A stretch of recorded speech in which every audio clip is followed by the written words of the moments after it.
Mesdames et messieurs, je suis en l'an de grâce 2023 en direct du Royaume de France où le ministre de l'économie ainsi que le ministre de la culture viennent de signer ensemble un arrêté très spécial. À partir du 7 octobre 2023, les librairies en ligne, notamment Amazon, se verront dans l'obligation de facturer un frais de port de 3 € pour toute commande de livres de moins de 35 €. Avec cette mesure, l'État entend bien compenser la différence et l'écart qui se creuse entre les géants du web et les petites librairies physiques et incite tous les Français à faire leurs achats de livres de manière physique en librairie. Avec cette mesure seront impactées bien sûr toutes les personnes ayant profité de l'auto-édition et notamment de la plateforme Amazon KDP. À partir de 2023, terminer le Q4, terminer les royalties indécentes, terminer la liberté de s'auto-éditer facilement et simplement grâce à Amazon KDP, et l'État se félicite de cette mesure qui, pour une fois, va mettre un terme à la mascarade du milliardaire mégalo Jeff Bezos. Mais attendez, ils ont pas entendu parler de l'effet Cobra? Si vous non plus, restez jusqu'à la fin de cette vidéo puisque vous allez voir, grâce à cet effet, notre business KDP à la suite de cette loi pourrait bien devenir encore plus rentable.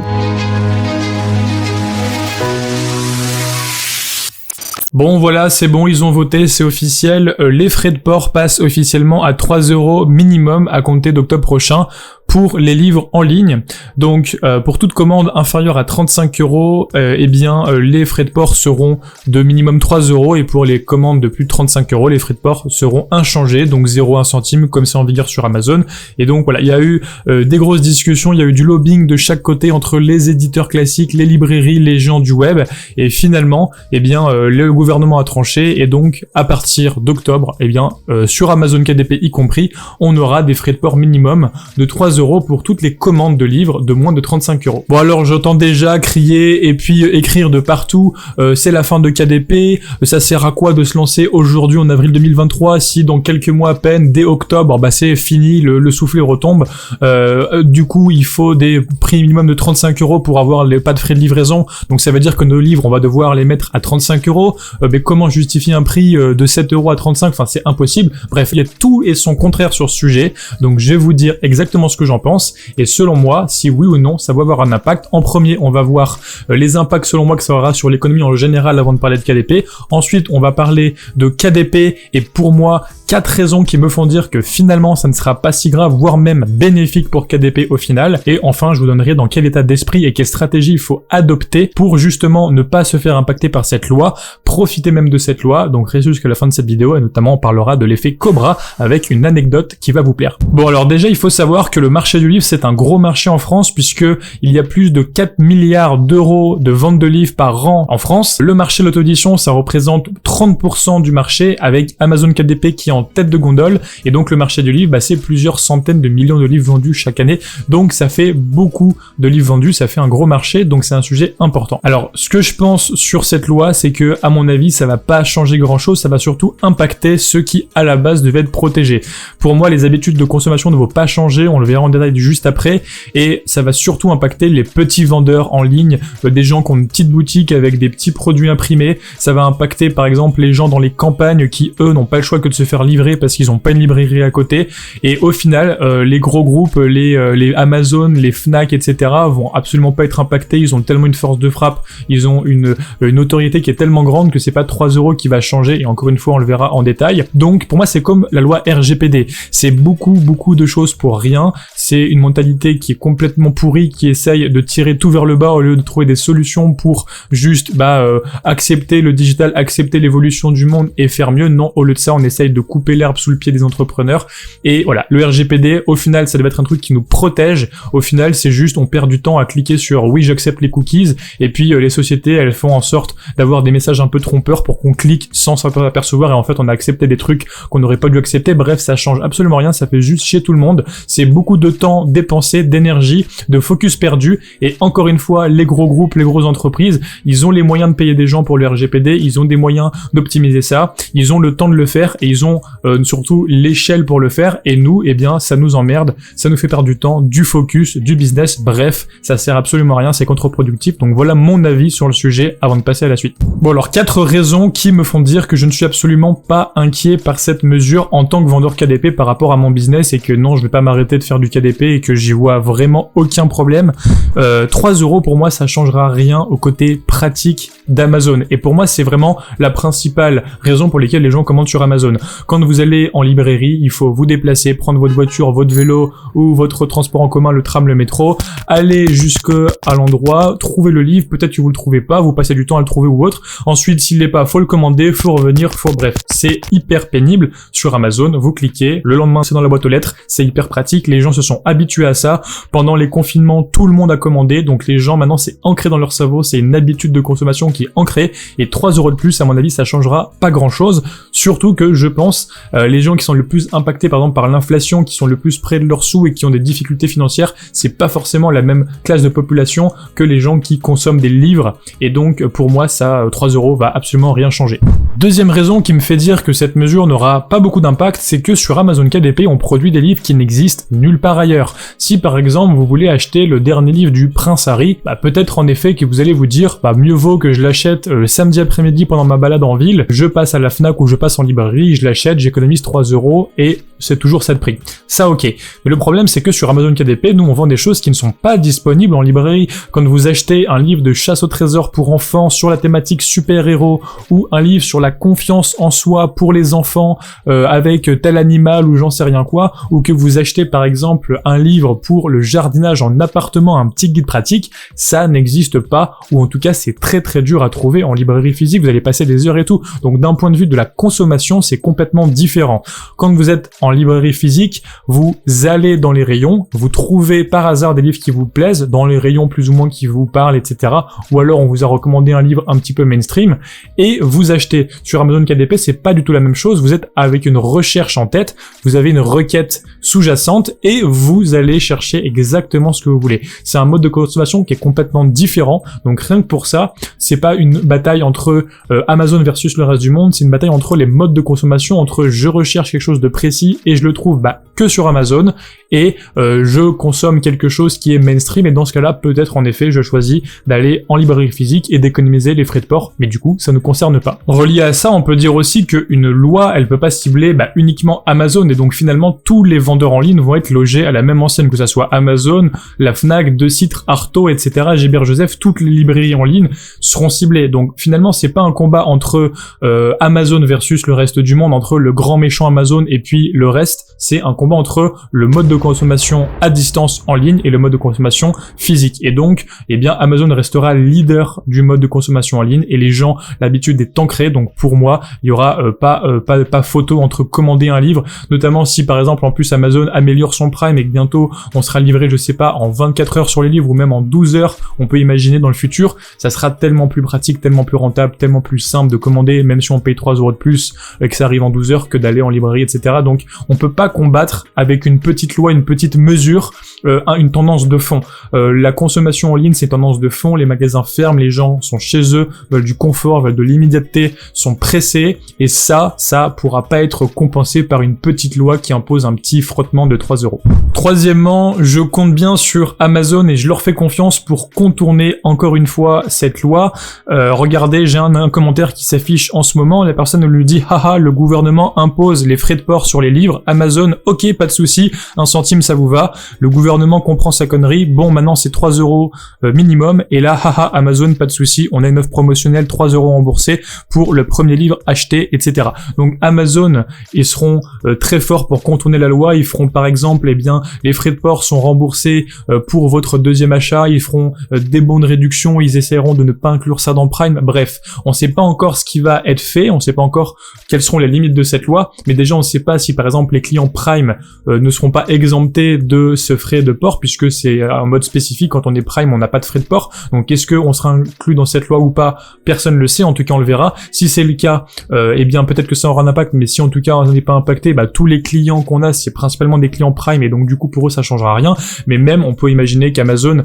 justement vous dise si vous commandez un autre produit, dans ce cas-là vous avez une réduction qui vaut les frais de port, etc. Donc les gens vont augmenter leur panier, ils vont acheter d'autres produits, ils vont passer en dessus de la barre des 35 €, et au final ça changera rien, puisque voilà, Amazon trouvera des ruses pour inclure ça et faire passer ça, ou voire même réduire ses marges, gérer avec par exemple les vendeurs KDP, peut-être qu'on aura plus de marge, peut-être que tout le monde réduira sa marge, bref, on n'en sait rien, mais en tout cas Amazon trouvera des solutions pour contourner, il n'y a aucun souci là-dessus. Et maintenant, quatrième raison qui fait que je ne m'inquiète pas du tout, et donc je vais vous parler de l'effet Cobra. L'effet Cobra, c'est un nom qu'on a donné à un effet qui a eu lieu en fait en Inde à l'époque des colonies britanniques, donc il y avait un petit peu une invasion de cobras dans la ville de Delhi, et le gouvernement ne savait plus quoi faire pour complètement arrêter cette invasion de cobras, donc ils ont décidé de donner une prime à toutes les personnes qui rapporteraient un cobra mort. Donc si vous arriviez à tuer un cobra, vous étiez payé et le gouvernement pensait que ça allait résoudre le problème. Ce qui s'est passé, c'est que des personnes ont commencé à créer des fermes d'élevage de cobras et ils commençaient à rapporter plein de cobras tués pour avoir des revenus du gouvernement, et donc c'était un business un petit peu de contrebande d'élevage de cobras, et donc vous étiez rémunéré par le gouvernement pour ça. Bien sûr, le gouvernement s'en est rendu compte, et ce qui s'est passé, c'est que à partir du moment où ça a été interdit, tous les cobras ont été relâchés et il y a eu une infestation encore plus grande de cobras dans la ville, et c'était une catastrophe. Et donc cette histoire, cette anecdote a donné son nom à l'effet Cobra, qui en économie explique quand le gouvernement essaye avec une mesure de contrer quelque chose, une mesure coercitive, de réguler, souvent il se passe un effet de bord, un effet inattendu qui va peut-être des fois empirer le problème et ne pas résoudre du tout le problème initial. Et la morale, c'est souvent qu'il faut mieux laisser le marché librement choisir qui sont les bons acteurs, se réguler par l'offre et la demande, etc., plutôt que de vouloir contraindre les choses de manière artificielle par des lois et par des mesures. Et donc, quel est le rapport avec Amazon KDP? Eh bien, on peut imaginer que les clients vont juste augmenter leur panier moyen, donc nous, on va peut-être augmenter le prix de notre livre, et puis un client qui au départ allait acheter un livre à 15 €, peut-être que maintenant il va acheter 3 livres à 15 € pour un total de 45 € de panier moyen, et finalement, il y aura encore plus de livres qui vont être achetés sur Amazon, donc ça va être l'effet Cobra de cette loi. Peut-être qu'au contraire, ça va profiter au business en ligne, puisque les gens préfèrent rester chez eux, les gens ne vont dans tous les cas pas décider d'aller en librairie physique pour seulement 3 €, donc quelle est la solution pour ne pas trop se faire avoir par ces frais de livraison? Commander plus, et donc ça va profiter encore aux librairies en ligne, encore à Amazon, et probablement encore à nous, auteurs Amazon KDP. Alors j'en profite pour réagir à un commentaire, je sais pas comment les gens réfléchissent, j'ai trouvé ça sur un groupe, ça va être la fin de quelque chose, c'est sûr, si je me place en acheteur, c'est clair que je vais pas acheter un carnet de notes ou de coloriage à 35 €. Les auteurs de romans indépendants peuvent encore se rattraper avec Kindle, mais pour les autres, ça risque d'être difficile. Mais personne vous a dit de mettre votre livre à 35 €. Si vous avez un livre à 10 €, vous aurez juste plus de livres achetés, les gens achèteront plusieurs livres, etc. Et vous allez pas forcément bouger vos prix. Donc, bien sûr, en aucun cas, quelqu'un va acheter un petit carnet de notes tout pourri qui était à 7 € à 35 €, mais ça veut pas dire que les gens vont pas avoir un panier de 35 €. Et d'ailleurs, on ne sait pas si ça concerne uniquement les livres ou si le panier global est à 35 €, dans ce cas-là, il n'y a pas de livraison. Puisqu'on peut imaginer que les gens font des achats sur Amazon, si une personne a envie d'acheter un livre, peut-être que la personne va par exemple attendre la semaine suivante d'acheter les cartouches pour son imprimante à 35 €, et comme ça lui fera un panier à plus de 35 €, elle aura pas les frais de port. Donc on sait pas si le panier global va compter ou pas, mais en tout cas, l'histoire du panier à plusieurs livres qui font chacun 10 €, qui en tout fait 40 €, qui est supérieur à 35 €, c'est ça qui va se passer, et en aucun cas on va vendre nos livres à 35 €. Une autre solution, c'est tout simplement de voir les autres marketplaces. Il n'y a pas que Amazon.fr. Imaginons, dans le pire des cas, ce que je crois pas du tout, que la loi impacte énormément les ventes sur Amazon.fr. Il y a toujours Amazon Italie, Amazon Espagne, Allemagne, UK, US, Pologne, Pays-Bas, Japon, et probablement d'autres marketplaces qui arriveront. Là, c'est que pour les livres brochés, et pour les e-books, il y en a bien plus. Donc voilà, il n'y a pas que Amazon.fr dans la vie. Personnellement, mes revenus sont ventilés entre Amazon US et Amazon.fr. Clément aussi a des best-sellers sur le marché Amazon.com. Je connais plein de gens qui ont des best-sellers en Italie, en Espagne, etc. Donc au pire du pire des cas, on ira ailleurs, c'est pas grave, on est des pirates, on sait naviguer, et s'il faut quitter la France d'un point de vue Amazon, on le fera, on ira vendre sur les autres marketplaces. Alors maintenant, j'aimerais vous donner mes pistes, mes stratégies, mes conseils pour justement ne pas du tout vous soucier de cette loi et faire en sorte que vous allez passer à travers les gouttes sans problème. Et personnellement, je suis absolument pas inquiet. Franchement, c'est vraiment pas du bluff, je suis pas biaisé parce que j'ai une chaîne YouTube sur KDP, etc. Franchement, je suis vraiment pas inquiet de cette loi. Pour moi, ça va rien changer. Donc, la première chose, c'est de vendre des livres plus chers, avec plus de valeur ajoutée, pour vous rapprocher des 35 €. Alors, pas par livre, mais par panier moyen. Si vous avez une collection magnifique avec des livres vendus à 15 €, eh bien, il faudra que vous achetiez que 3 livres pour avoir le panier à 35, ou 2 de votre livre plus un autre livre. En tout cas, votre panier va plus augmenter avec un livre à 15 € qu'à 9 €. Et donc, ça sera déjà une bonne chose. Mais également, si vous apportez plus de valeur, eh bien, vous allez vous démarquer par rapport aux autres livres, et donc, les gens vont continuer à vous acheter, pas pour votre prix, mais pour la valeur que vous apportez. Et je vous encourage vraiment à ne pas être un price taker, mais un price maker. Ne vous battez pas sur les prix, c'est une peine perdue. La bataille sur les prix, à toujours vouloir vendre moins cher, à gratter de la marge, c'est quelque chose qui ne finit jamais. Ça finit juste par plus personne ne fait de marge, plus personne ne gagne. Au contraire, vendez vos livres chers, vendez vos livres avec de la valeur ajoutée, et si votre livre est unique, qui correspond aux besoins de l'acheteur, que vous pouvez pas le trouver ni dans les librairies physiques, ni à la Fnac en physique, ni autre, les gens continueront à aller sur Amazon pour acheter votre livre, et vous distinguerez par la qualité et non pas par le prix ou par les quelques euros de frais de port économisés. Une autre piste que j'aimerais vous donner, c'est de penser également au marketing extérieur pour vos livres. Donc soit de faire la promotion de votre livre sur des blogs, de faire des campagnes d'influenceurs, de créer une communauté, d'utiliser votre personal branding si vous avez une audience pour lancer des livres, et ça aura une valeur qui est unique, ça aura une valeur qui est imbattable, et c'est pas parce que vous aurez 3 € de frais de livraison que vos fans, que vos clients qui vous adorent sur vos réseaux sociaux, etc. ne vont pas acheter. Donc encore une fois, ça va récompenser ceux qui font un travail unique, qui ont une relation unique avec une audience, qui créent des choses qui ont une haute valeur ajoutée, et qui ne se contentent pas juste de mettre sur la plateforme et d'attendre que l'algorithme fasse le travail. Donc tous ceux qui ont un gros travail de fait sur le marketing extérieur seront encore plus récompensés, puisque dans ce cas-là, eh bien c'est pas vous qui attendez les clients, c'est vous qui allez vers les clients, et les clients veulent votre livre, qu'il soit sur Amazon ou en physique, ils l'achèteront, et 3 €, ça ne fera pas de différence pour eux. Pour finir cette vidéo, j'aimerais vous donner l'état d'esprit général dans lequel vous devez vous positionner, et quelle est la leçon que nous donne, eh bien, cette loi qui passe. La leçon, c'est que rien n'est jamais garanti sur le web, rien n'est jamais 100% stable, et que votre business peut du jour au lendemain disparaître, et il faut en être conscient. Donc, je ne suis pas du tout inquiet sur cette mesure, mais je ne sais pas quel impact réel ça aura. Pour moi, ce sont mes convictions que je vous ai données, mais peut-être que ça aura un impact, et on le verra en octobre. Mais il faut savoir que dans tous les business, il y a un risque. Par exemple, si vous faites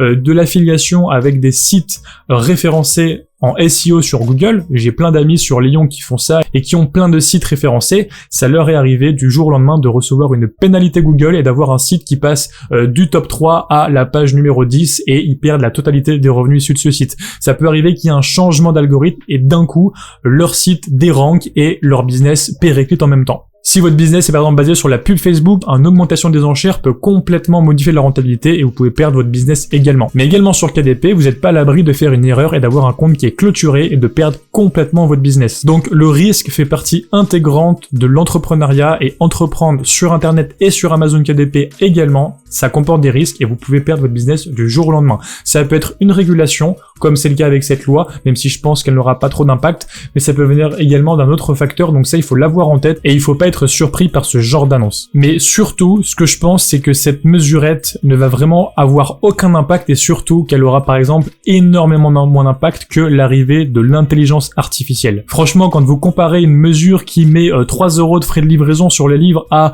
une révolution qui va vous permettre de créer des livres beaucoup plus rapidement, avec des centaines d'acteurs qui vont arriver sur le marché, avec tous les pans de la société qui vont être révolutionnés, une productivité qui va énormément augmenter, le chômage qui va augmenter, bref, ça a beaucoup plus d'impact sur notre business, mais également sur l'économie en général, qu'une petite loi. Donc si j'étais à votre place, je m'inquiéterais beaucoup plus par rapport à l'IA, je me formerais par rapport à l'IA et j'essaierais de prendre cette tendance et de surfer sur la vague. Et franchement, la petite mesure qui peut-être aura un petit impact en octobre, franchement, je m'en soucierais pas trop. Dans les années à venir, beaucoup de choses vont changer, et notamment avec l'IA, et je pense que ceux qui seront récompensés seront ceux qui seront flexibles, qui auront la capacité de changer de cap, d'apprendre rapidement et de s'adapter, de se réinventer. Si vous restez passif en pensant que le gouvernement va changer quelque chose, en pensant qu'une petite réforme va changer, ou en pensant qu'une petite loi va complètement ruiner votre business, vous êtes en état de passivité, vous attendez les événements, et c'est pas la bonne mentalité à avoir pour réussir dans le business. Vous devez avoir une mentalité de pirate et être complètement convaincu que quoi qu'il arrive, vous trouverez une manière de pivoter, de vous réinventer et de contourner les problèmes. Le gouvernement ne vous sauvera pas, vous aurez des bâtons dans les roues quoi qu'il arrive, dans les prochaines années ça va être de pire en pire, c'est pas en votant, en faisant des pétitions ou en faisant des manifestations que ça va changer grand chose. Ce qui va changer par contre c'est de prendre votre destin en main, de savoir vous adapter, de vous former, de ne pas être en déni par rapport à tout ce qui arrive et de prendre la vague et de surfer sur les vagues qui arrivent. C'est ça, c'est la mentalité pirate qui va vous aider à aller plus loin et à tirer profit de toutes les opportunités qui arrivent. Donc après avoir regardé cette vidéo, vous avez deux choix. Soit vous faites partie du groupe des pirates, où vous avez confiance en vous, en votre résilience, en votre adaptabilité, qu'il faudra franchir beaucoup d'obstacles, y compris dans votre business KDP, mais vous avez confiance en votre résilience, ou alors vous restez dans une mentalité qui attend de l'aide de l'État, et dans ce cas-là, je ne mise pas un centime sur vous dans la prochaine décennie. Mesdames et messieurs, nous sommes toujours en direct du Royaume de France en réponse à la loi sur l'expédition des livres. Un groupe d'irréductibles auteurs résiste encore et toujours à l'envahisseur. On les appelle les abats, auteurs best-sellers anonymes avec à leur tête notamment le gourou Nicolas Rocher, créateur du programme L'usine à best-seller. Apparemment, Nicolas viendrait de créer un code promo, le code pirate, qui permettrait à 5 des membres de sa communauté de profiter de l'usine à best-seller avec un tarif réduit. Comme sa vidéo sera vue probablement des milliers de fois, le code promo ne devrait pas durer longtemps. En tout cas, c'était les dernières dépêches. Nous vous tenons au courant sur la suite des événements. Affaire à suivre.